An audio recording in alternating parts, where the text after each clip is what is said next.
Hello dear, स्वागत है आप सभी का घटना चक्र हिस्ट्री क्लास में, जिसमें कि आज हम स्टार्ट करने वाले हैं गवर्नर एंड जनरल वायसराय। यहाँ से जो प्रीवियस ईयर के जितने भी क्वेश्चन बने थे उनको देखेंगे। आज हमारी जो है यहाँ पे घटना चक्र जो है पूर्वावलोकन भारत का इतिहास की जो है क्लास में मॉडर्न हिस्ट्री से टॉपिक को हम कवर कर रहे हैं। हमने इससे पहले एंशियंट हिस्ट्री और आपकी मिडिल हिस्ट्री जो है उसको कंप्लीट किया हुआ है। उसके सभी लेक्चर जो है आपको पीडीएफ में और बाकी जो है ये टेलीग्राम चैनल पे मिल जाएंगे उसकी पीडीएफ, और आपको जो है लेक्चर की वीडियो जो है चैनल की प्लेलिस्ट में आपको मिलेंगी। आप लोग उसको 2 से 3 बार जरूर देखिए। काफ़ी अहम रोल निभाने वाली हैं आपकी जो है समीक्षा अधिकारी, सहायक समीक्षा अधिकारी, और आगामी जो है पीसीएस 2024 के लिए उत्तर प्रदेश के जो है पॉइंट ऑफ व्यू से, तो आप लोगों के लिए जो है काफ़ी इंपॉर्टेंट ये सीरीज चल रही है यहाँ पे। तो यहाँ पे आज हम जो कवर करेंगे गवर्नर, जनरल और वायसराय से हमारा टॉपिक रहेगा। तो आइए स्टार्ट करते हैं। सबसे पहले मैं आपको थोड़ी यहाँ पे डिटेल दूंगा, उसके बाद आपको एमसीक्यू कराऊंगा, तो आप पेशेंस बनाए रखें और जो है पूरा वीडियो देखें। चलिए स्टार्ट करते हैं। क्लाइव के समय असैनिक तथा सैनिक दोनों सुधार हुए। इंपोर्टेंट है। क्लाइव कौन था? क्लाइव जो था वो गवर्नर जनरल था। इसके समय में क्या हुआ था? असैनिक और सैनिक दोनों सुधार हुए थे। असैनिक सुधारों के अंतर्गत क्लाइव ने उपहार लेना तथा निजी व्यापार बंद कर दिया। उसने आंतरिक कर देना अनिवार्य बना दिया। सैनिक सुधारों के अंतर्गत क्लाइव ने आज्ञा दी कि दोहरा भत्ता बंद कर दिया जाए तथा जनवरी 1766 में यह भत्ता केवल उन सैनिकों को ही मिलता था जो बंगाल तथा बिहार की सीमा से बाहर कार्य करते थे। अपने प्रशासनिक सुधारों के अंतर्गत हेस्टिंग्स ने सर्वप्रथम 1772 ईस्वी में कोर्ट ऑफ डायरेक्टर्स के आदेशानुसार बंगाल में द्वैध शासन की, याद रखना, बंगाल में द्वैध शासन की जो है स्थापना कौन कर रहा है? हेस्टिंग्स। बंगाल में द्वैध शासन की जो है समाप्ति की घोषणा इसने की। तो बंगाल में द्वैध शासन की जो है समाप्ति की घोषणा की किसने? हेस्टिंग ने।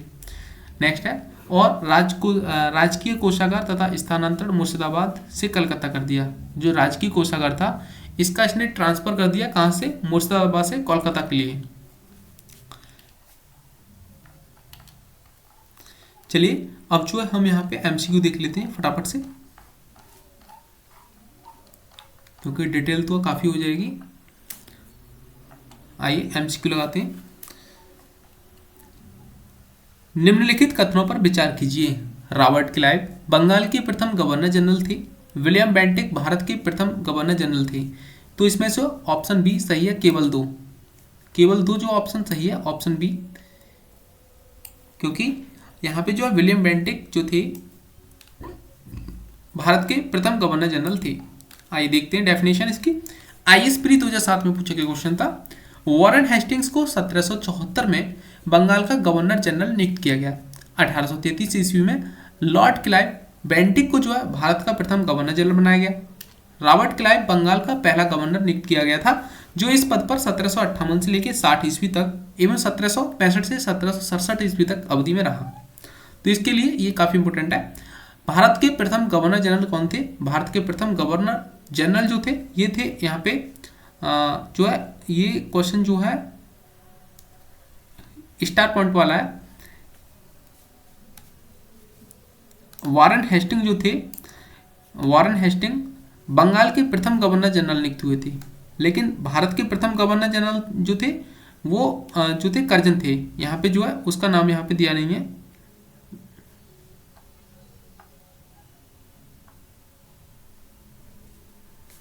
भारत का प्रथम गवर्नर जनरल कौन था? तो इसमें जो है ई उपयुक्त में से कोई नहीं, उपयुक्त में से एक से अधिक, जो आंसर सही है, क्योंकि यहाँ पे भारत का प्रथम गवर्नर जनरल पूछा गया है।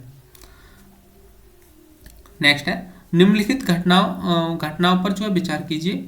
क्लाइव का पुनः भारत आगमन, इलाहाबाद की संधि, बक्सर का युद्ध, वॉरेन हेस्टिंग का भारत का गवर्नर बनना। इसमें जो सही आंसर जो हो जाएगा वो भी स्टार पॉइंट वाला है, क्योंकि यहाँ पे जो है विकल्पगत घटनाओं का कालक्रम इस प्रकार है। बक्सर का युद्ध जो हुआ था 22 अक्टूबर 1764 को हुआ था। क्लाइव का पुनः भारत आगमन 3 मई 1765 को हुआ था। इलाहाबाद की संधि अगस्त 1765 को हुई थी, और वॉरेन हेस्टिंग का बंगाल का गवर्नर बनना 1772 में।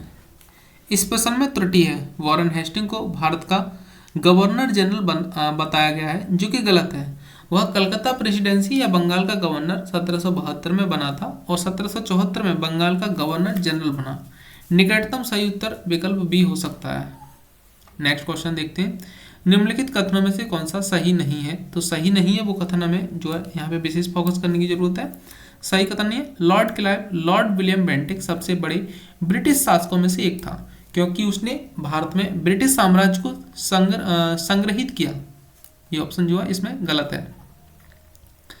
इस डेफिनेशन को देख लेते हैं, इससे जो है बहुत सारी चीजें हमारी क्लियर हो जाएंगी। क्लाइव के समय में असैनिक तथा सैनिक दोनों सुधार हुए। असैनिक सुधारों के अंतर्गत क्लाइव ने उपहार लेना तथा निजी व्यापार बंद कर दिया। उसने आंतरिक कर देना अनिवार्य बना दिया। सैनिक सुधारों के अंतर्गत क्लाइव ने आज्ञा दी कि दोहरा भत्ता बंद कर दिया जाए तथा जनवरी 1766 से यह भत्ता केवल उन सैनिकों को ही मिलता था जो बंगाल तथा बिहार की सीमा से बाहर कार्य करते थे। जन प्रशासन की नींव वॉरेन हेस्टिंग द्वारा मजबूती से रखी गई थी, जिस पर ऊपरी संरचना कॉर्नवालिस ने तैयार की। कॉर्नवालिस के समय में न्यायिक सुधारों, फौजदारी कानून में सुधार, पुलिस सुधार, कर जो है संबंधी सुधार तथा व्यापारिक सुधारों से जन प्रशासन की नींव जो थी पड़ी। विलियम बेंटिक के शासन के 7 वर्षों में पुरानी निरंतर युद्धों तथा संयोजन की नीति को तिलांजलि दे दी गई। भारत के इतिहास में बेंटिक का नाम सामाजिक तथा प्रशासनिक सुधारों के कारण स्मरण किया जाएगा। लॉर्ड डलहौजी 1848 से 56 ईस्वी, व्यक्तिगत सिद्धांत के अंतर्गत 1848 से में सतारा, 1849 में जैतपुर तथा संबलपुर, 1850 में बगाट, 1852 में उदयपुर, 1854 में जो झांसी तथा 1854 में नागपुर का विलय कर लिया। 1856 में डलहौजी ने अवध को जो विलय कुप्रशासन का बहाने किया था। नेक्स्ट है, भारत में ब्रिटिश साम्राज्य का संस्थापक कौन था? तो भारत में ब्रिटिश साम्राज्य का संस्थापक जो था वो था लॉर्ड क्लाइव। भारत में ब्रिटिश साम्राज्य का संस्थापक लॉर्ड क्लाइव को माना जाता है। 23 जून 1757 को हुई प्लासी की लड़ाई में विजेता अंग्रेजी सेना का नेतृत्व करता लॉर्ड क्लाइव था। इस युद्ध के उपरांत बंगाल में ब्रिटिश साम्राज्य की नींव पड़ी। अंग्रेजों के विरुद्ध बनारस विद्रोह का जो नेतृत्व किसने किया था? तो इसका नेतृत्व किया था ऑप्शन सी राजा चैत सिंह ने। ये क्वेश्चन जो है यूपीआरओ एआरओ प्री एग्जाम 2021 में पूछा गया था। अंग्रेजों के विरुद्ध बनारस विद्रोह का नेतृत्व जो किया था वो राजा चैत सिंह ने किया था। बनारस विद्रोह राजा चैत सिंह द्वारा 1781 ईस्वी में किया गया था और इस विद्रोह में तत्कालीन गवर्नर जनरल वॉरेन हेस्टिंग ने अपने सैनिकों के साथ भागकर चुनार के किले में शरण ली थी। किस किले में? चुनार के किले में। कलकत्ता में एशियाटिक सोसाइटी की स्थापना के समय बंगाल का गवर्नर जनरल कौन था? तो option B Lord Warren Hasting. UPPCS में पूछा गया क्वेश्चन था, 15 जनवरी 1784 को एशियाटिक सोसाइटी की स्थापना के समय बंगाल का गवर्नर जनरल जो था वो वॉरेन हेस्टिंग्स 1774 से 1785 ईस्वी था। सुरक्षा प्रकोष्ठ की नीति संबंधित है, तो ऑप्शन ए वॉरेन हेस्टिंग से। नेक्स्ट क्वेश्चन है, रिंग फेंस नीति का संबंध जो है इनमें से किससे है? तो रिंग फेंस नीति का संबंध जो है वॉरेन हेस्टिंग से है। निम्नलिखित में से किसने बंगाल में द्वैध शासन प्रणाली जो है को समाप्त किया? तो ये मैंने शुरुआत में बताया था वॉरेन हेस्टिंग। वॉरेन हेस्टिंग जो था इसने जो है बंगाल से द्वैध शासन प्रणाली को समाप्त किया था।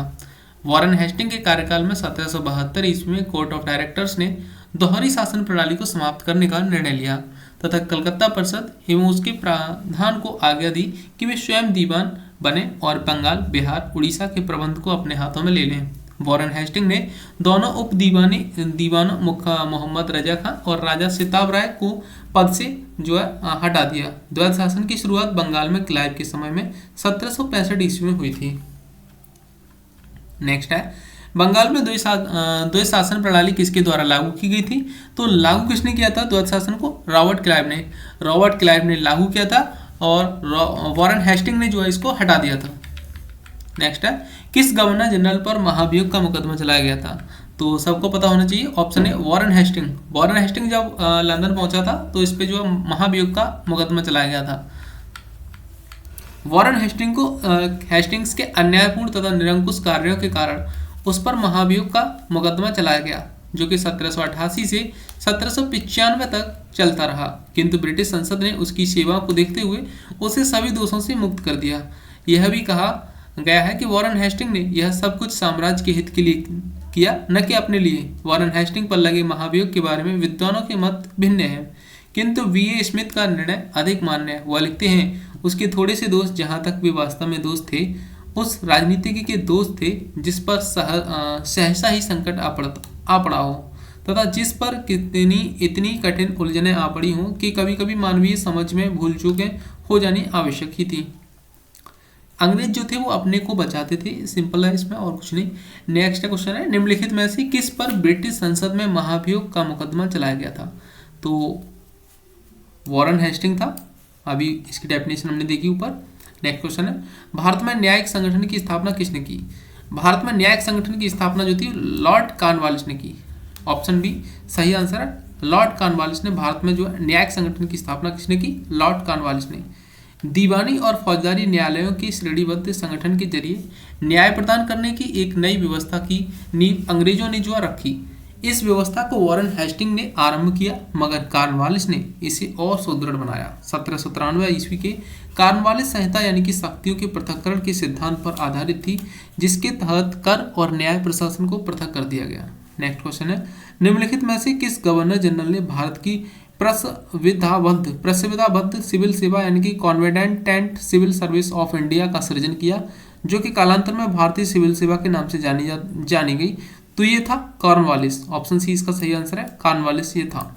आईएएस प्री 2010 में पूछा गया क्वेश्चन है। नेक्स्ट है, भारतीय लोक सेवा का प्रवर्तन किया था। भारतीय लोक सेवा का प्रवर्तन कॉर्नवालिस के शासनकाल में हुआ था। नेक्स्ट है, 18वीं शताब्दी के उत्तरार्ध में जो है किसे प्राय कंपनी बहादुर की शानो शौकत का स्थानीय प्रतिनिधि कहा जाता था? तो ये कहा जाता था ऑप्शन डी दरोगा को। यूपीआरओ एआरओ प्री एग्जाम 2021 में पूछा गया क्वेश्चन है। देखो यहाँ पे जो प्रीवियस ईयर क्वेश्चन में आरओके में 2021 वाली परीक्षा में कितने क्वेश्चन आए हुए हैं हिस्ट्री से। तो 18वीं शताब्दी के उत्तरार्ध में किसे प्राय कंपनी बहादुर की शानो शौकत का स्थानीय प्रतिनिधि कहा जाता था? तो दरोगा को। नेक्स्ट है, 1793 ईस्वी में लॉर्ड कॉर्नवालिस ने जमींदारों को उनकी पुलिस कर्तव्यों से अलग कर प्रत्येक 20 से 30 वर्ग मील के क्षेत्र में थाना स्थापित किया तथा दरोगा नामक पुलिस अधिकारी नियुक्त किया। दरोगा की नियुक्ति एवं परिवीक्षण मजिस्ट्रेट द्वारा किया जाता था।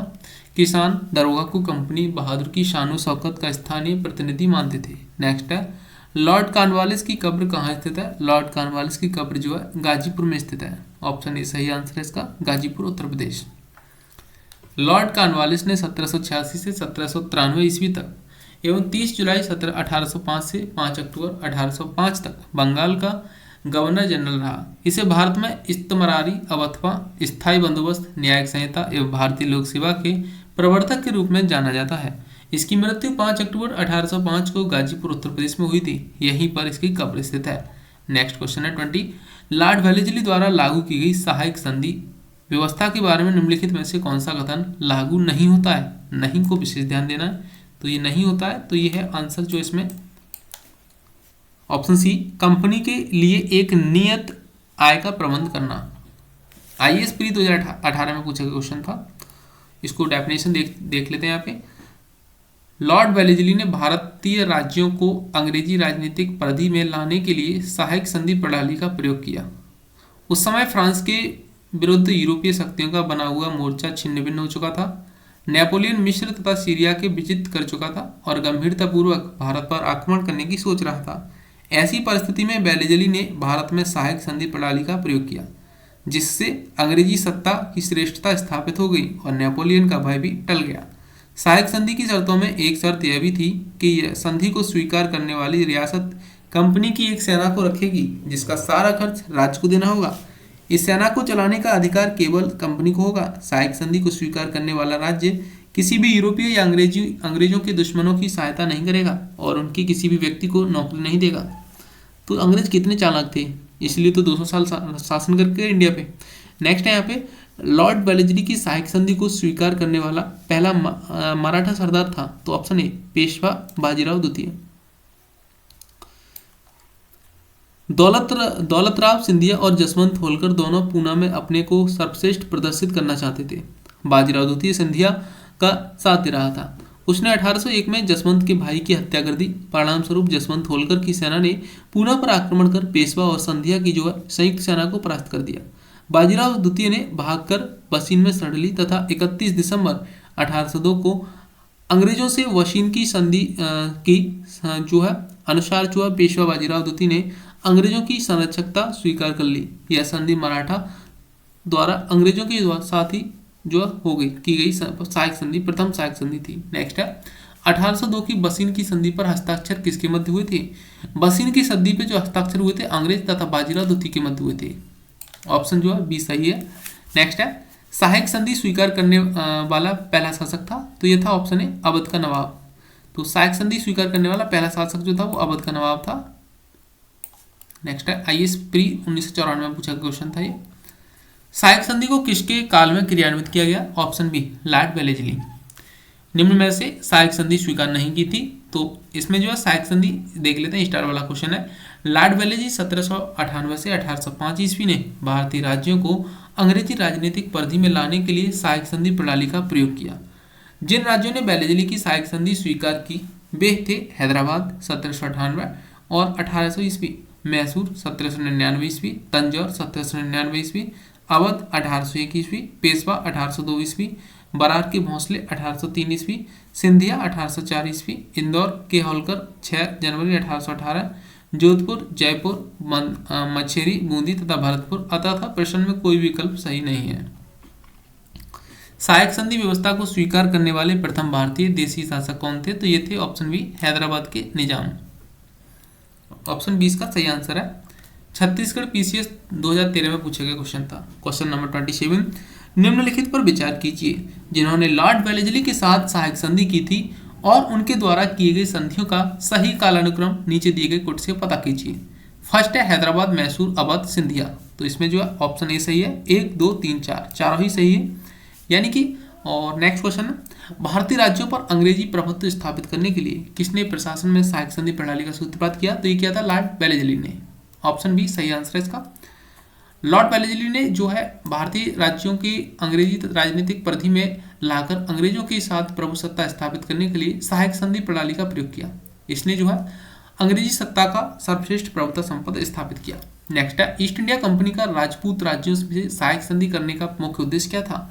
तो ईस्ट इंडिया कंपनी का राजपूत राज्यों से सहायक संधि करने का जो मुख्य उद्देश्य था ये था अंग्रेजों को प्रभुसत्ता स्थापित करना। आरएएस में पूछा गया क्वेश्चन है 1992 में। नेक्स्ट है निम्नांकित युग्मों में से कौन सा सही सुमेलित नहीं है? तो सही सुमेलित नहीं है सहायक संधि 1863 ईस्वी सही सुमेलित नहीं है। नेक्स्ट क्वेश्चन है उस समय जब नेपोलियन की शक्ति के सामने यूरोप में साम्राज्य धराशायी हो रहे थे, नीचे लिखे गवर्नर जनरलों में से किस एक ने भारत में ब्रिटिश पताका फहराई रखी? तो ये फहराई रखी लॉर्ड वेलेस्ली ने।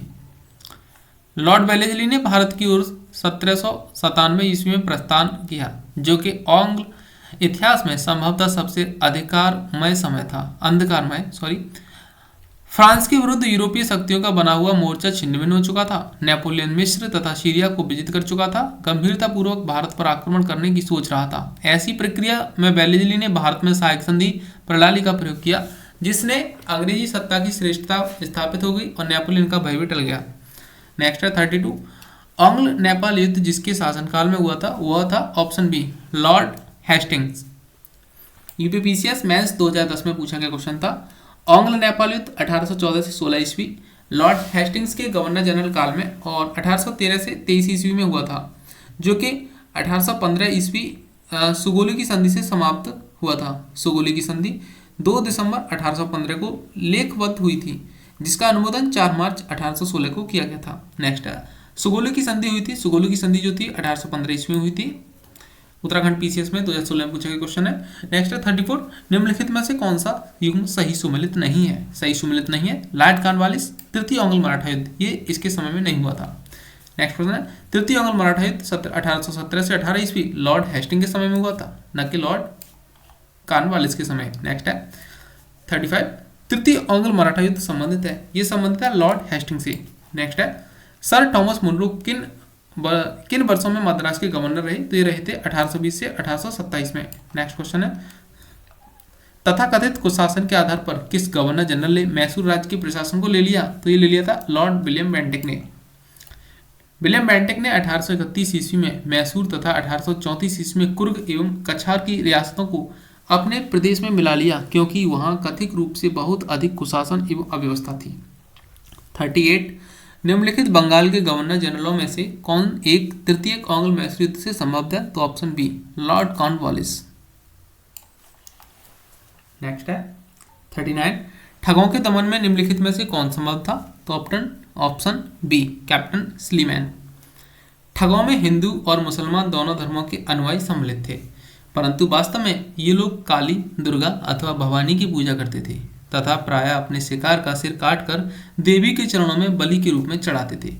उन्हें विश्वास था कि उनका यह धंधा विधि का विधान है तथा उनके शरीर की मृत्यु उनके भाग्य में उसी प्रकार लिखी होती थी। सती प्रथा के प्रश्न पर तो कुछ मतभेद था, किंतु ठगी के विषय में समस्त जनता ने सरकार का समर्थन किया। लॉर्ड विलियम बेंटिक ने कैप्टन स्लीमैन को ठगों के विरुद्ध कार्यवाही करने के लिए नियुक्त किया। उसने लगभग 1500 ठगों को बंदी बना लिया, अनेक ठगों को फांसी दी गई, शेष को आजीवन निर्वासित कर दिया गया। 1837 के पश्चात संगठित रूप से ठगों का अंत हो गया। नेक्स्ट है ठगों का उन्मूलन किसके नेतृत्व में हुआ था? तो option B captain Sleeman. Next है सती प्रथा पर पाबंदी किसने लगाई? ये लगाई थी विलियम बेंटिक ने। काफी बार पूछा गया क्वेश्चन है। नेक्स्ट है 42, सती को गैर कानूनी किसने घोषित किया? तो ऑप्शन बी विलियम बेंटिक ने। विलियम बेंटिक के द्वारा सती प्रथा किस वर्ष समाप्त की गई थी? तो ये की गई थी ऑप्शन सी 1829 में। नेक्स्ट है इनमें से किस वर्ष बंगाल से दासों के निर्यात को रोक दिया गया? तो ऑप्शन बी 1789। नेक्स्ट है लॉर्ड डलहौजी द्वारा अवध का अंग्रेजी राज्य में विलय निम्न में से किस रीति से हुआ था? तो ऑप्शन डी कुशासन के कारण। लॉर्ड डलहौजी ने 1848 से 56 में अवध के नवाब वाजिद अली साहब पर कुशासन का आरोप लगाकर 13 फरवरी 1856 को अवध का अंग्रेजी राज्य में विलय कर लिया। नेक्स्ट क्वेश्चन है बाघात रियासत का ब्रिटिश में विलय कब हुआ? तो बाघात रियासत का ब्रिटिश में विलय जो था 1850 में हुआ। ब्रिटिश साम्राज्य में अवध का विलय हुआ था, तो ये हुआ था 1856 में। विलय का सिद्धांत के तहत निम्नलिखित राज्यों के विलय पर विचार कीजिए और उन्हें कालानुक्रमानुसार व्यवस्थित कीजिए। तो सही कथन है ऑप्शन सी सतारा, उसके बाद बाघाट, उसके बाद जो था उदयपुर, फिर झांसी। अधोलिखित युग्मों में से कौन सुमिलित है? तो ऑप्शन सी 1856 ईस्वी अवध का विलय हुआ था। निम्नलिखित में से किसने विलय की नीति नियोजित एवं क्रियान्वित की थी? तो ये की थी डलहौजी ने। नेक्स्ट है ब्रिटिश द्वारा कुशासन का बहाना लेकर निम्नलिखित प्रांतों में से किस एक का शासक हटा दिया गया था? ऑप्शन ए अवध का। नेक्स्ट है सिंध पर जो है ब्रिटिश ने कब्जा किया था, तो ये 1843 में। भारत में ब्रिटिश शासन के दौरान निम्नलिखित राजसी राज्यों के विलय क्रम पर विचार कीजिए। सबसे पहले जो था सतारा को, उसके बाद संबलपुर को, सबसे लास्ट में झांसी को हड़पा गया था। सिक्किम का भारत में विलय किसने किया था? तो ये किया था लॉर्ड डलहौजी ने। यूपीपीसीएस प्री 2020 में पूछा गया क्वेश्चन था।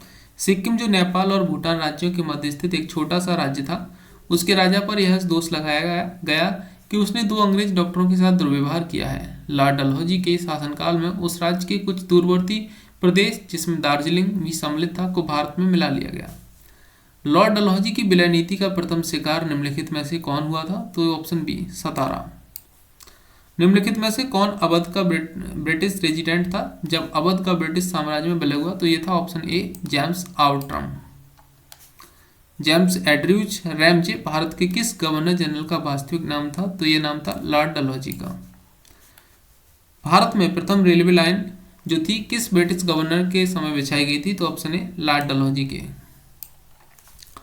अंग्रेजों द्वारा सिंध विजय संपन्न हुई थी? ऑप्शन ए लॉर्ड एलनबरो के समय। नेक्स्ट है भारत में प्रथम रेल लाइन का निर्माण किन नगरों के बीच हुआ था? ये हुआ था बम्बई से थाने के बीच। Option B. विधवा पुनर्विवाह अधिनियम किसके शासनकाल में क्रियान्वित किया गया? Option B Lord Canning. भारत में पहली रेलवे लाइन कब शुरू हुई थी? तो ये हुई थी ऑप्शन ए 1853 में। ईश्वर चंद्र विद्यासागर के अथक प्रयासों के फलस्वरूप लॉर्ड कैनिंग 28 फरवरी 1856 से 21 मार्च 1862 के समय 26 जुलाई 1856 को विधवा पुनर्विवाह अधिनियम यानी कि 1856 अधिनियमित हुआ। इस अधिनियम को लॉर्ड डलहौजी के समय प्रारूपित और प्रस्तुत किया गया। इस अधिनियम के तहत जो 15 के तहत विधवा विवाह को वैध मान लिया गया और उस विवाह से उत्पन्न हुए बालक वैध घोषित किए गए। नेक्स्ट है, किस कंपनी ने सर्वप्रथम भारत में रेल यात्रा प्रारंभ की? तो ये की थी ग्रेट इंडियन पेनिनसुला रेलवे ने। नेक्स्ट क्वेश्चन है, 1 नवंबर 1858 को महारानी विक्टोरिया का घोषणा पत्र इलाहाबाद में पढ़कर सुनाया था? ऑप्शन बी लॉर्ड कैनिंग ने। ये भारत का जो था प्रथम जो था गवर्नर जनरल था और प्रथम वायसराय भी था। अंतिम गवर्नर जनरल और प्रथम वायसराय ये था लॉर्ड कैनिंग। 1857 की महान क्रांति का सबसे महत्वपूर्ण परिणाम था महारानी की उद्घोषणा। यह उद्घोषणा 1 नवंबर 1858 को इलाहाबाद हुए दरबार में भारत के प्रथम वायसराय लॉर्ड कैनिंग द्वारा घोषित की गई थी। ब्रिटिश भारतीय राज्य क्षेत्र का अंतिम प्रमुख विस्तार हुआ तो ये हुआ था डफरिन के समय में। निम्न में से कौन भारत का प्रथम वायसराय था? तो Lord Canning. Public works department यानी कि पीडब्ल्यूडी डिपार्टमेंट 1845 से 1855 के दौरान स्वरूप देने वाले थे? तो ऑप्शन ए लॉर्ड डलहौजी। 1 नवंबर 1858 को महारानी विक्टोरिया का घोषणा पत्र पढ़कर सुनाया था लॉर्ड कैनिंग ने इलाहाबाद में। नेक्स्ट है, अपने पुत्र के स्थान पर दूसरे उत्तराधिकारी को गोद लेने के अधिकार को पुनः स्थापित किया था? ये स्थापित किया था 1858 की साम्राज्य की घोषणा ने। नेक्स्ट है, निम्नांकित में से किसका सुमेल्य नहीं है? तो नहीं है ऑप्शन डी लॉर्ड कैनिंग। उच्चतम निष्क्रियता। महारानी विक्टोरिया को भारत की साम्राज्ञी नियुक्त किया गया? ऑप्शन सी 1877 में। स्थायी बंदोबस्त किसके शासनकाल में प्रारंभ किया गया था? Option B Lord Cornwallis. निम्नांकित में से सही सुमेलित नहीं है? तो ऑप्शन सी लॉर्ड हेस्टिंग। द्वितीय एंग्लो मराठा युद्ध जो है सही सुमेलित नहीं है। नेक्स्ट है, निम्नलिखित में से किस गवर्नर जनरल ने भारत में दास प्रथा को समाप्त किया था? तो ये किया था लॉर्ड एलनबरो ने। नेक्स्ट है, निम्न युग्मों में से कौन सा एक सही सुमेलित है? तो ऑप्शन ए लॉर्ड कॉर्नवालिस स्थायी बंदोबस्त। पेशवा को कब समाप्त किया गया था? तो पेशवाई को जो समाप्त किया गया था 1818 में। नेक्स्ट है, निम्नलिखित में से किसने राजपूताना की देशी रियासतों के साथ वर्ष 1817 से 18 के अधीनस्थ संधि को जो है बातचीत की थी? तो ये की थी चार्ल्स मैडकॉफ ने। निम्नलिखित में से कौन सा युग्म सही सुमेलित नहीं है? तो ऑप्शन डी लॉर्ड लिटिल। प्रथम एंग्लो अफगान युद्ध प्रारंभ हुआ था इसके समय में, ये सही सुमेलित नहीं है। निम्न में से कौन सुमेलित नहीं है? तो option C sir John Shore. Anglo Nepal युद्ध इसके समय में नहीं हुआ था। निम्न में से कौन चतुराई पूर्ण निष्क्रियता की नीति के साथ जुड़ा हुआ है? तो option D John Lawrence. Bharat में अंग्रेजों के समय प्रथम जनगणना हुई थी? तो ये हुई थी जो है लॉर्ड मेयो के कार्यकाल में। ऑप्शन सी सही है। निम्नलिखित में से कौन एक सही सुमेलित है? तो ऑप्शन सी लॉर्ड वेलेस्ली। चतुर्थ एंग्लो मैसूर युद्ध इसके समय में हुआ था।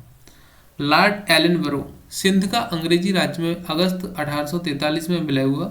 लॉर्ड डलहौजी कुशासन के आरोप में 1856 ईस्वी में अवध का विलीनीकरण हुआ। लॉर्ड वेलेस्ली चतुर्थ एंग्लो मैसूर युद्ध 1799 में। लॉर्ड हस्टिंग तृतीय एंग्लो मराठा युद्ध 1817 से 18 ईस्वी में। वह कौन सा व्यक्ति था जिसने भारत में पहली बार जनसंख्या की जनगणना कराई? तो ये था लॉर्ड मेयो। नेक्स्ट है, किस वायसराय की हत्या अंडमान निकोबार द्वीप समूह में जब वह भ्रमण पर थे एक दंडित अपराधी द्वारा की गई थी? तो ये था लॉर्ड मेयो। नेक्स्ट है, लॉर्ड कर्जन का कार्यकाल जो था 1899 से 1905 तक था, 7 वर्ष का। डफरिन का 1884 से 88 तक 4 वर्ष का। लॉर्ड हॉर्डिंग 1910 से 1916 6 वर्ष का। लॉर्ड मेयो 1869 से 1872 3 वर्ष का। किस वायसराय की हत्या उसके कार्यकाल में हुई थी? Lord Mayo. भारत में स्थानीय स्वायत्तशासी संस्था यानी कि 1882 ईस्वी के जो सशक्त की गई थी? तो ऑप्शन बी सही है लॉर्ड रिपिन। अफगानिस्तान के प्रति एक जोश भरी उग्र फॉरवर्ड्स नीति का अनुसरण करने वाला गवर्नर जनरल कौन था? लेटिन था। भारत में स्थानीय स्वायत्तता शासन को किसने जो है प्रोत्साहित किया था? तो ये किया था लॉर्ड रिपिन ने। अफगानिस्तान के प्रति आक्रामक नीति किस वायसराय ने अपनाई थी? तो ये अपनाई थी ऑप्शन बी लॉर्ड लेटिन ने। भारत में कौन सा वायसराय सबसे दीर्घ काल तक रहा? तो ये रहा था लॉर्ड कर्जन 7 वर्ष तक। एल्बर्ट विल विवाद किससे संबंधित है? तो ये संबंधित है ऑप्शन सी यूरोप के लोगों के मामले की सुनवाई करने के लिए भारतीय न्यायाधीशों पर लगाई गई अयोग्यताओं को हटाया जाना से रिलेटेड था। निम्नलिखित में से किसे भारत में स्थानीय स्वायत्त शासन का जनक माना जाता है? रिपिन को, लॉर्ड रिपिन। किसकी पदावधि में महिलाओं तथा बच्चों की कार्यवाहियों की घंटों को सीमित करने तथा स्थानीय शासन को आवश्यक नियम बनाने के लिए प्राधिकृत करने के लिए प्रथम फैक्ट्री अधिनियम का अधिग्रहण किया गया था? लॉर्ड रिपन के समय। लॉर्ड रिपन को ब्रिटिश भारत के वायसराय में सबसे अधिक उदारवादी माना जाता है। उन्होंने 100 या उससे अधिक कार्यरत मजदूरों वाली फैक्ट्रियों में काम करने वाली महिलाओं बच्चे के संबंध में कुछ उदारवादी नियम बनाए, जिन्हें प्रथम फैक्ट्री अधिनियम 1881 के रूप में जाना जाता है। इस अधिनियम के तहत 7 वर्ष से कम उम्र के बच्चों की फैक्ट्रियों में काम करने पर रोक एवं 7 से 12 वर्ष के बच्चों के कार्यवधि प्रतिदिन 9 घंटे तथा महीने में 4 दिन की छुट्टी का प्रावधान किया गया। निम्नलिखित में से कौन सा युग्म सही सुमेलित नहीं है? तो ऑप्शन ए स्थानीय स्वशासन लॉर्ड लिटन गलत है, क्योंकि ये लॉर्ड रिपन था। नेक्स्ट क्वेश्चन है, निम्नलिखित कथनों पर विचार कीजिए। फर्स्ट, फैक्ट्री एक्ट 1881 औद्योगिक कामगारों की मजदूरी नियत करने के लिए और कामगारों को मजदूर बनाने देने की दृष्टि से पारित किया गया था। कथन 2, एनएम लोखंडे ब्रिटिश भारत में मजदूर आंदोलन संगठित करने के अग्रगामी थे। तो ऑप्शन बी सही है, केवल 2। 96 क्वेश्चन है, सूची फर्स्ट को सूची सेकंड से मिलाइए तथा नीचे दिए गए कुट में से सही उत्तर का चयन कीजिए। सूची फर्स्ट, सूची सेकंड, सही आंसर है जो ऑप्शन ए।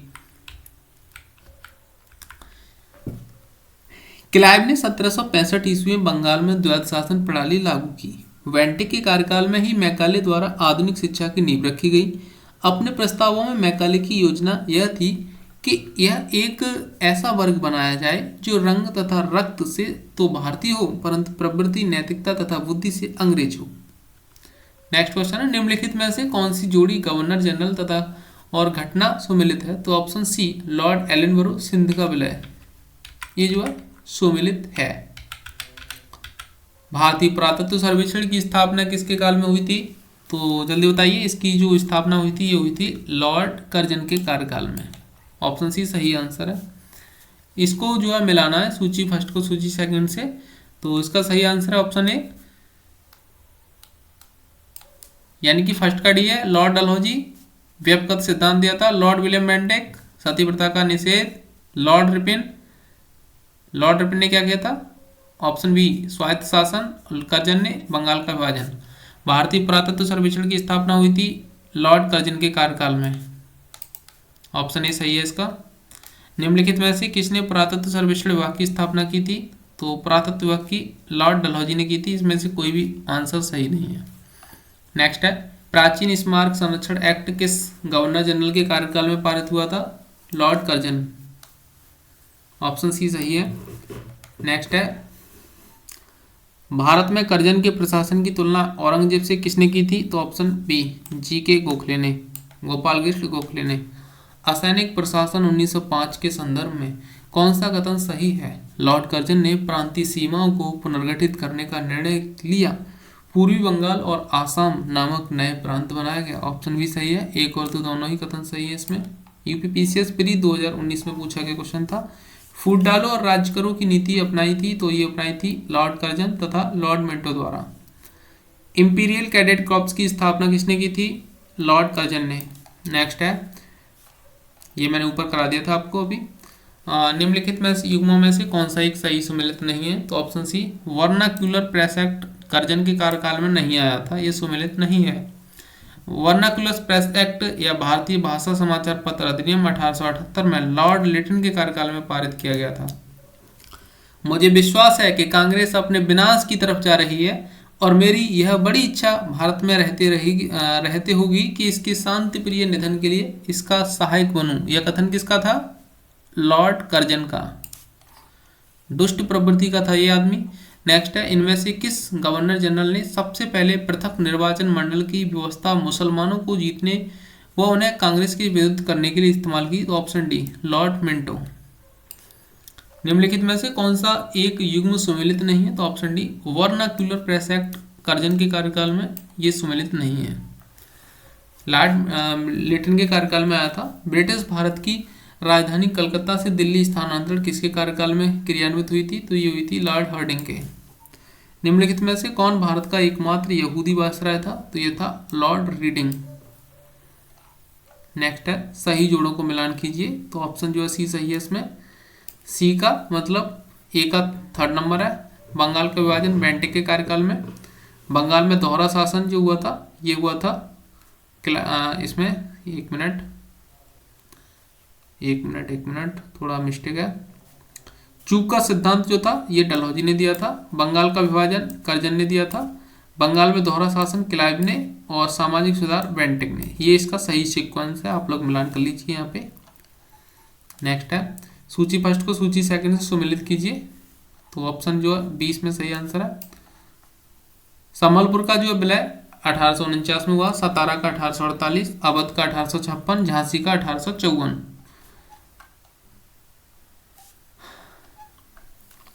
इसको भी मिलाना है सेम। तो सिक्किम का विलय 1817 में हुआ था।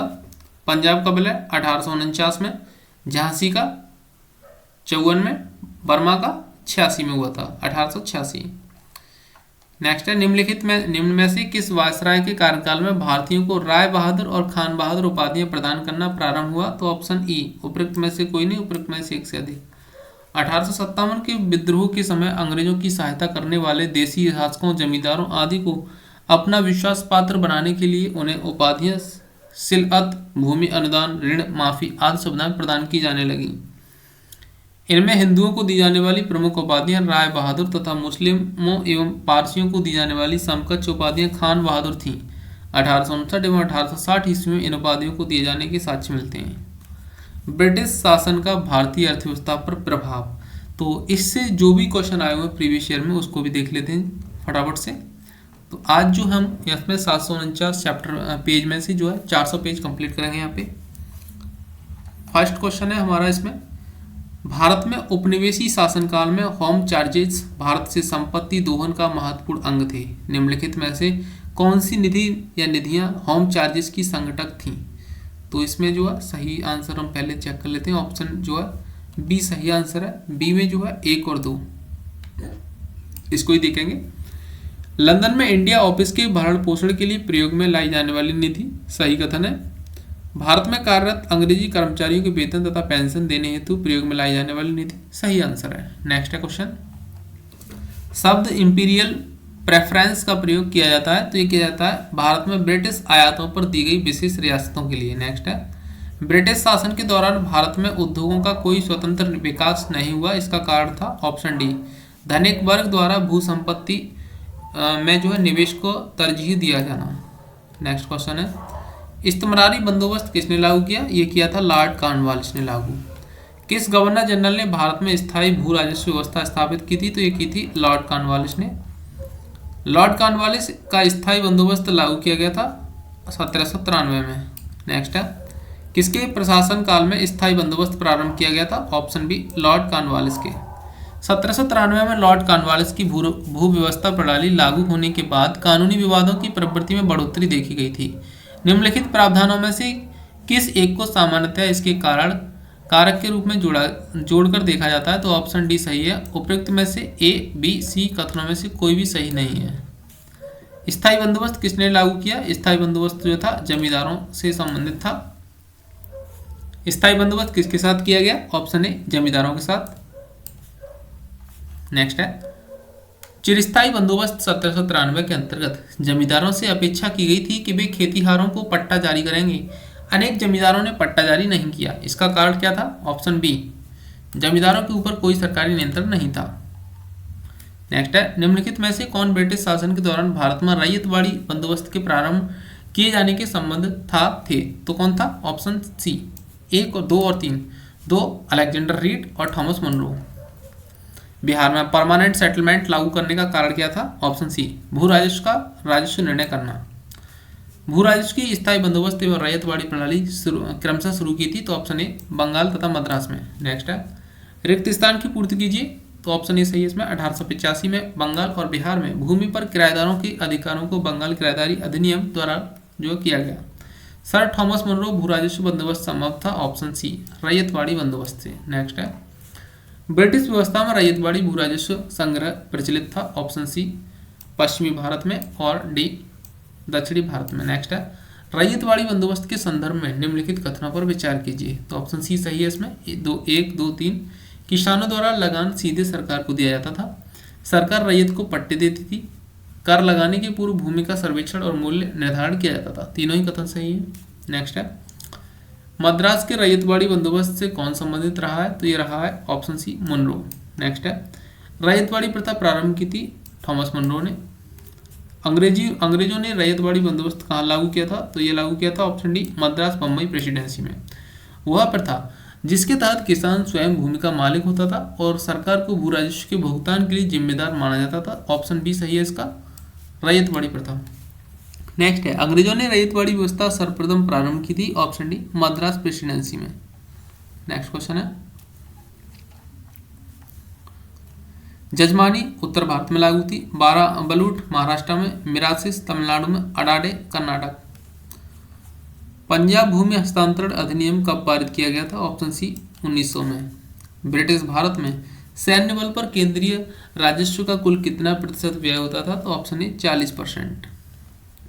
ROARO 2021 में पूछा गया क्वेश्चन था। असम में सर्वप्रथम चाय कंपनी की स्थापना कब हुई थी? तो ये हुई थी 1839 में। दादाभाई नौरोजी द्वारा प्रतिपादित अपवाह सिद्धांत यानी कि ड्रेन थ्योरी की जो है सही परिभाषा नीचे के किस कथन में आती है? तो आती है ऑप्शन जो है बी में।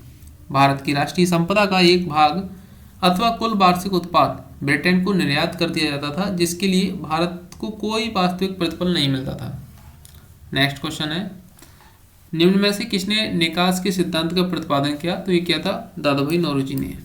नेक्स्ट है, अंग्रेजों के शासनकाल में भारत के आर्थिक दोहन के सिद्धांत को किसने प्रतिपादित किया? ऑप्शन डी दादाभाई नौरोजी ने। निम्नलिखित कथनों पर विचार कीजिए। तो सही कथन कौन सा है इसमें? सही कथन है ऑप्शन ए, यानी कि ए तथा आर दोनों सही हैं। आर ए की सही व्याख्या करता है। ब्रिटिश काल में सामान्यतः भारत का व्यापारिक संतुलन अनुकूल था, धन की निकासी का स्वरूप प्रतिफल निर्यातक था। सही कथन है। नेक्स्ट है, निम्नलिखित कथनों में से कौन सा भारत उपनिवेशवाद का आर्थिक आलोचक था? तो ऑप्शन डी 1, 2, 3 तीनों ही थे, दादाभाई नौरोजी, जी सुब्रमण्यम अय्यर और RC दत्त। नेक्स्ट है, ब्रिटिश हाउस ऑफ कॉमन्स में चुने जाने वाले भारतीय दादाभाई नौरोजी प्रथम भारतीय थे जिन्होंने इस दल के टिकट पर चुनाव लड़ा था। ऑप्शन ए उदारवादी दल। निम्नलिखित में से कौन दादाभाई नौरोजी के उत्सारण सिद्धांत यानी कि ट्रेंथ थ्योरी की विश्वास नहीं करता था? Option D sir Syed Ahmad Khan. Next है, ब्रिटिश शासन के समय अर्थव्यवस्था को खोखला करने इकोनॉमिक ड्रेन के सिद्धांत के रूप में पुस्तक किसने लिखी है? तो ऑप्शन डी दादाभाई नौरोजी ने। Poverty and un-British rule in India नामक पुस्तक किस वर्ष लिखी गई? Option B 1901। PCS 2021 में पूछा गया क्वेश्चन था। अनुद्योगीकरण के संदर्भ में निम्नलिखित में से कौन सा से कथन सही है? तो ऑप्शन सी 1 और 2 दोनों। यह प्रक्रिया 1813 में प्रारंभ हुई। ईस्ट इंडिया कंपनी के व्यापारिक एकाधिकारों की समाप्ति ने इस प्रक्रिया को तेज किया। नेक्स्ट है, poverty and un-British rule in India नामक पुस्तक किसने लिखी? तो ये लिखी थी दादाभाई नौरोजी ने। नेक्स्ट है, निम्नलिखित कथनों पर विचार कीजिए। दादाभाई नौरोजी की भारतीय राष्ट्रीय आंदोलन को सर्वाधिक प्रभावी देन थी? तो ये थी ऑप्शन ए केवल एक। उन्होंने इस बात को अभिव्यक्त किया था कि ब्रिटेन भारत का आर्थिक शोषण कर रहा है। नेक्स्ट क्वेश्चन है, ऑप्शन ए इसमें सही था, केवल एक। किसने यह विचार किया था कि भारत में ब्रिटिश आर्थिक नीति घिनौनी है? तो ऑप्शन सी कार्ल मार्क्स ने। आर्थिक तौर पर 19वीं शताब्दी में भारत पर जो अंग्रेजी शासन का एक परिणाम था। ऑप्शन सी भारत कृषि का वाणिज्यीकरण। दक्षिण भारत में सिंचाई व्यवस्था का अग्रदूत किसे माना जाता है? Option A sir Arthur cotton को। नेक्स्ट है, भारत के इतिहास के संदर्भ में निम्नलिखित युग्मों पर जो है विचार कीजिए। सही कथन जो है इसमें ऑप्शन बी 2 और 3 सही है। आइए देखते हैं 2 और 3। 2 बैनियान ईस्ट इंडिया कंपनी का भारतीय एजेंट और 3 मिरासीदार राज्य का नामित राजस्वदाता। नेक्स्ट, निम्नलिखित में से कौन सा कथन औद्योगिक क्रांति के द्वारा 19वीं शताब्दी के पूर्वार्ध में भारत पर पड़े प्रभाव का सही व्याख्या करता है? तो ऑप्शन ए भारतीय दस्तकारी उद्योग नष्ट हो गए थे। 1857 की क्रांति से पूछे गए जितने भी क्वेश्चन हैं उसको देखते हैं।